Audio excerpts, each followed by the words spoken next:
Con su permiso, señor presidente.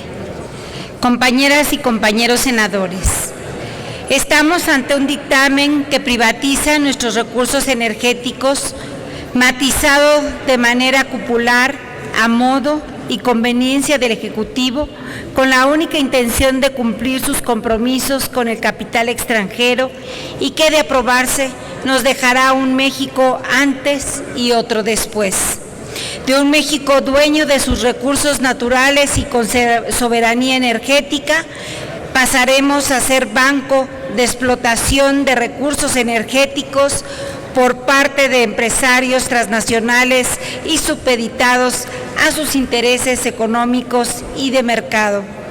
Estamos ante una reforma donde millones de mexicanos estamos perdiendo y unas cuantas familias se benefician con el agravio que resulta de privatizar la totalidad de la cadena productiva en el sector energético. Nos dan promesas de bonanza económica, entregando nuestro patrimonio nacional, que dicho en cifras, anualmente nos viene representando el 8% del Producto Interno Bruto y el 40% del ingreso del erario nacional. Pasamos de ser un país de abundantes recursos a ser simples administradores de contratos.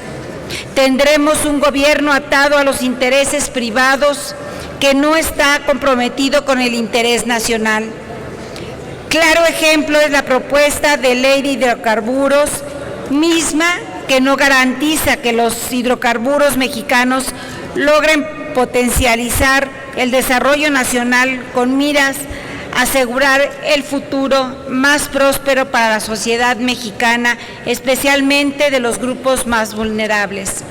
Asimismo, no hay claridad en la definición de los tipos de contratos, los mecanismos de subasta y las variables de asignación. No se garantiza la transparencia y las decisiones sobre a quién se otorgarán los contratos, es decir, serán discrecionales.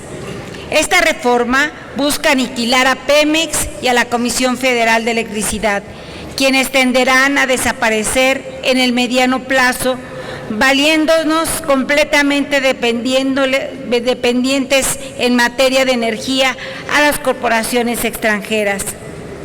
Las empresas del sector van a ser reducidas a su mínima expresión. El régimen fiscal para Pemex continuará prácticamente los términos actuales, por ende, no se le otorgará autonomía alguna. Es el colmo que ahora la Secretaría de Energía cuente con facultades para obligar a Pemex a no invertir en la industria petrolera, mientras que para las compañías extranjeras sí aplique el libre mercado. Lo único que busca este dictamen es que Pemex deje de crecer y deje espacio para que los extranjeros se apoderen de los recursos con los que cuenta nuestra nación. Esta reforma tolera la corrupción y la impunidad que ahora se multiplicará para dar riqueza a las grandes empresas transnacionales. Es claro que no bajarán los precios de la luz, del gas y de la gasolina, como se ha empeñado el gobierno en difundirlo mediáticamente, sino todo lo contrario.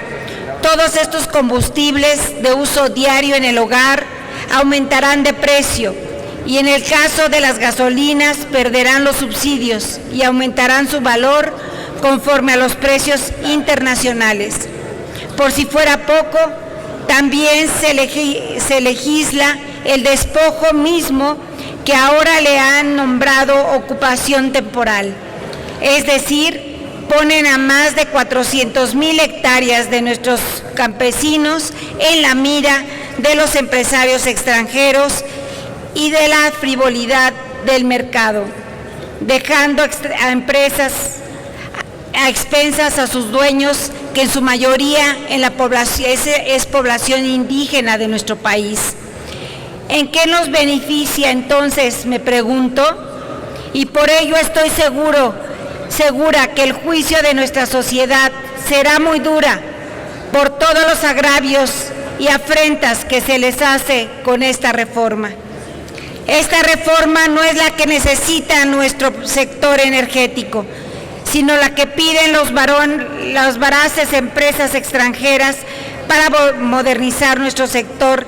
Se necesita planeación y trabajo, se requiere de eliminar la corrupción e invertir en tecnología, se necesita de expertos que no busquen su negocio, se requiere de administradores capacitados y eficaces en nuestras empresas públicas, y para ello estamos las mexicanas y los mexicanos y no los extranjeros. Espero que el día de hoy, cuando votemos este dictamen, no se olviden de la población que vive en pobreza y marginación y que no tiene acceso a energía eléctrica, y los convoco a replantearse los intereses que protejamos cuando tenemos un país con más de 3 millones de personas sin acceso a la red eléctrica y que no tendrán para pagar las altas tarifas que ahora se cobrarán. Por ello, compañeras y compañeros senadores, mi voto será en contra de esta ignominia y despojo contra el pueblo de México. Es cuanto, señor presidente.